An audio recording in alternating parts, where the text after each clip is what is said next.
बंधूंनो, तर आज आपण आलो आहेत श्रीपाद कृषी केंद्र बोरी या ठिकाणी.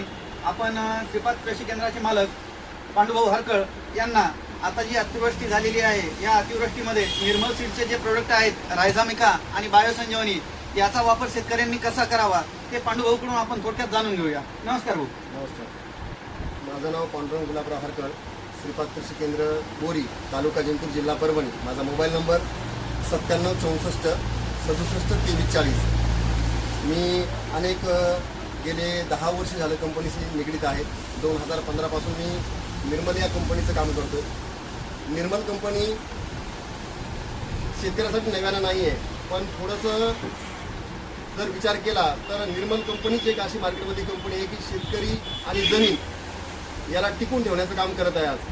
आज जमिनीमध्ये वाढतं रासायनिक प्रमाण आणि त्यावर जर मात करायची असेल तर आपल्याला निर्मल कंपनीचेच प्रोडक्ट वापरावं लागतील. त्याचं कारण असं आहे की आज झालेला पाऊस आणि पावसामध्ये न्यूट्रिशनची खूप कमतरता पिकाला उपलब्धता कमी होते आणि ती जर भरपूर स्वरूपात जर पाहिजे असेल तर निर्मल कंपनीचे रायझामिका हे 100 ग्राम प्रति एकर 150 लिटर पाण्यामध्ये जर वापरलं, त्यासोबत जर बायोसंजीवनी नावाचं ट्रायकोड्रामा आणि सोडोमोनस जे नावाचे 2 घटक आहेत त्याच्यामध्ये जैविक, तर ते आपण 100% 1 किलो आणि 100 ग्राम हे एकरी जर वापरलं तर उद्याची होणारी उधळण म्हणजे मर रोग हा 100% आपल्याला कव्हर दिसेल आणि पिकामध्ये एक नव्यानं आपल्याला क्रांती किंवा एक तेजाई दिसेल. याचं कारण असं आहे की रायझामिका मुळाशी जाऊन पांढऱ्या मुळा ह्या सगळ्यात जास्त प्रमाणात वाढून देतं आणि पांढऱ्या मुळा वाढल्या म्हणजे आपण दिलेली जे काही रासायनिक खतं असतील, जी काही रानाची कस असेल ती उपलब्ध होण्यास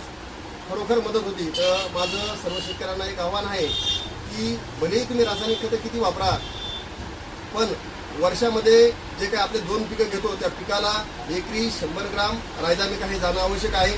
आणि त्यासोबतच बायोसंजीवनी नावाचं जे काही प्रोडक्ट आहे जे आपण आज कुठल्याच कंपनीकडे उपलब्ध नाही, पण प्रति 6 महिन्यासाठीच का होईना प्रत्येक दुकानदारापर्यंत ते उपलब्ध ठेवणे, त्याची तारीख संपल्यानंतर त्याला शेतकऱ्याला न विकू देणे, हे निर्मल कंपनी अतिशय चांगल्या प्रकारे गेल्या 4 वर्षापासून हे काम करत आहे.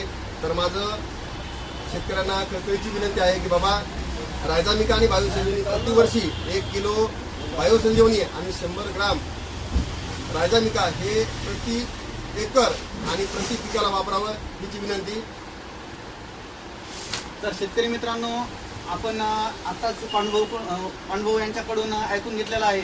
तर या आठवड्यात जो मुसळधार पाऊस झालेला आहे आणि या पावसामुळं जे कापूस पिकाचं होणारं नुकसान आहे किंवा उमळण आहे, त्याचप्रमाणे तुरीची होणारी उमळण आहे, ती जर रोखायची असेल तर निर्मल कंपनीचं रायझामिका 100 ग्राम आणि त्याच्याच सोबत बायोसंजीवनी 1 किलो या पद्धतीने जर तुम्ही हे प्रोडक्ट वापरले तर निश्चितच तुमचं होणारं नुकसान हे 100% थांबल आणि तुमचा 100% फायदा होईल.